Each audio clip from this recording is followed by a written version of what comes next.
Đường đi. Tay làm gì đó? Đi tới đó đi.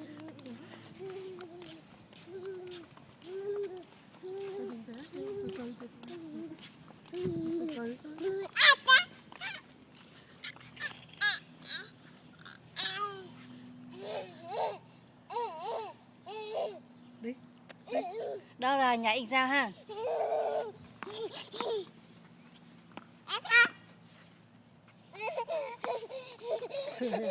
Áo của nó bị ướt nè. Đổ sữa hay Nước miếng, nước uống. Đội nước miếng mà nhiều vậy.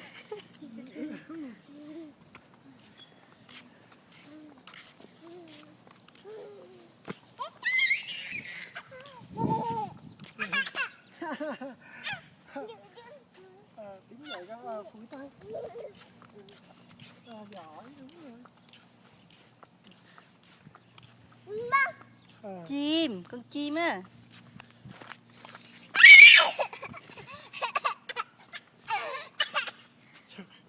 Cười ráng rặn ra nữa.